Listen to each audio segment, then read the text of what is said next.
Hello students, class 11th का chapter 6 ऊष्मागतिकी का आज आखिरी पार्ट हम पढ़ने जा रहे हैं। आज हम पढ़ेंगे आंतरिक ऊर्जा के परिवर्तन का निर्धारण करने की एक विधि। तो पहले हमें ये पता करना होगा कि आंतरिक ऊर्जा किसे कहते हैं, है ना। वैसे हमारा जो मुख्य प्रश्न है आज का वो क्या है, बम कैलोरीमीटर।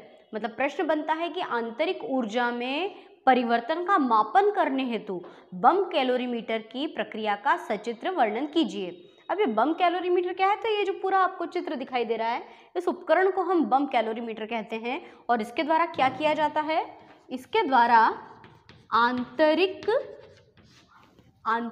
ऊर्जा, है ना, आंतरिक ऊर्जा को या तो ई या कुछ किताब में यू से दर्शाया गया है। आंतरिक ऊर्जा में परिवर्तन के निर्धारण की विधि को बम कैलोरीमीटर की विधि कहा गया है। आंतरिक ऊर्जा में परिवर्तन का निर्धारण करने के लिए हम जिस विधि का प्रयोग करते हैं उसे हम कहते हैं बम कैलोरीमीटर। तो सबसे पहले प्रश्न उठता है कि आंतरिक ऊर्जा किसे कहते हैं। तो किसी निकाय में जितनी भी ऊर्जाएं होती हैं उन समस्त ऊर्जाओं का जो योग होता है ना, उसे हम कहते हैं आंतरिक ऊर्जा। समस्त ऊर्जाओं के योग के निरपेक्ष मान को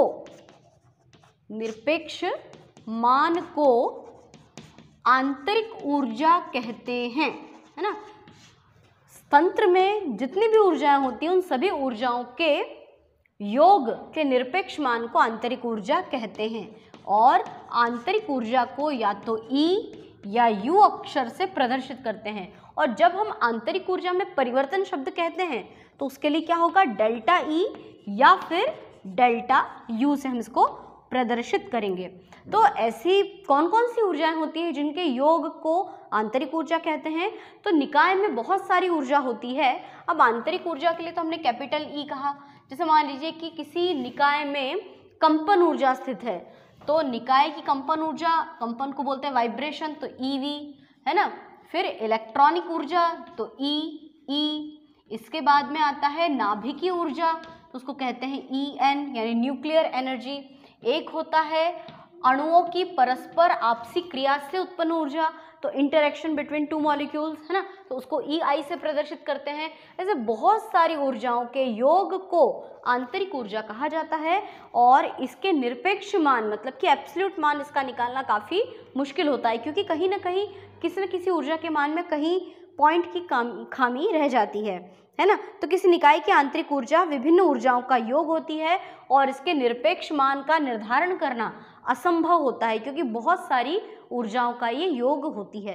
तो चलिए, ये तो हो गई आंतरिक ऊर्जा की परिभाषा। अब आ जाते हैं हमारे मुख्य प्रश्न पे कि आंतरिक ऊर्जा के मापन की बम कैलोरीमीटर विधि का सचित्र वर्णन कीजिए।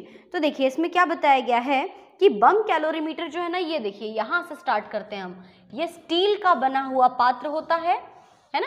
ये पूरा अंदर वाला जो पात्र आपको दिखाई दे रहा है, ये स्टील का बना पात्र होता है जो उच्च ताप को सहन कर सकता है। और इसके अंदर की ओर या तो प्लैटिनम या गोल्ड की कोटिंग की होती है। इसके चारों ओर प्लैटिनम या गोल्ड का आवरण होता है जो कि उच्च ताप और उच्च दाब को सहन कर सकता है। इस बम कैलोरीमीटर के अंदर एक ऑक्सीजन गैस भेजने के लिए सिलेंडर होता है और यहाँ पर उच्च दाब पर ऑक्सीजन गैस का प्रवेश अंदर करवाते हैं। प्लैटिनम के दो आपको तार दिखाई दे रहे हैं यहाँ पे, ये प्लैटिनम के इलेक्ट्रोड्स होते हैं। और प्लैटिनम के इलेक्ट्रोड्स को जब आपस में इनको बाहरी स्रोत से विद्युत धारा दी जाती है तो इलेक्ट्रिक स्पार्क उत्पन्न होता है। और विद्युत धारा की मदद से अंदर ये जो प्लैटिनम का कप दिखाई दे रहा है, इस प्लैटिनम के अंदर हम उस पदार्थ को रखते हैं। उस पदार्थ के लिए यहाँ पे प्रतिदर्श शब्द दिया गया है, तो उस पदार्थ को रखा जाता है हमें जिसके डेल्टा यू का निर्धारण करना है। मतलब हमें जिसकी आंतरिक ऊर्जा ज्ञात करनी है, उस पदार्थ को यहाँ प्रतिदर्श यानी नमूने के रूप में रखते हैं। तो फिर से देखते हैं, स्टील का बना एक पात्र होता है बम कैलोरीमीटर। अंदर की तरफ प्लैटिनम या गोल्ड का आवरण होता है जो कि उच्च ताप और उच्च दाब को सहन कर सकता है। दाब को कंट्रोल करने के लिए ऑक्सीजन गैस सिलेंडर यूज किया जाता है। उच्च दाब पर यहाँ पे 20 से 25 वायुमंडलीय दाब पर यहाँ ऑक्सीजन गैस भेजी जाती है। बम कैलोरीमीटर के अंदर 2 इलेक्ट्रोड्स होते हैं जो कि प्लेटिनम धातु के बने होते हैं, और प्लेटिनम धातु के इलेक्ट्रोड से अटैच्ड होता है प्लेटिनम का कप, और इस प्लेटिनम के कप के अंदर वो पदार्थ रखा जाता है जिसकी आंतरिक ऊर्जा का हमें निर्धारण करना है। अब इस पूरे बम कैलोरीमीटर को अच्छी तरह से सील कर दिया जाता है। सील करने के बाद इस पूरे कैलोरीमीटर को रुद्रोष्म प्रक्रम बनाने के लिए, रुद्रोष्म तंत्र बनाने के लिए इसे एक वाटर टैंक में डुबो देते हैं। आपको यहाँ दिखाई दे रहा है कि एक और बड़ा सा इसको वाटर टैंक हम कह सकते हैं, जलरोधी तापरोधी टैंक होता है।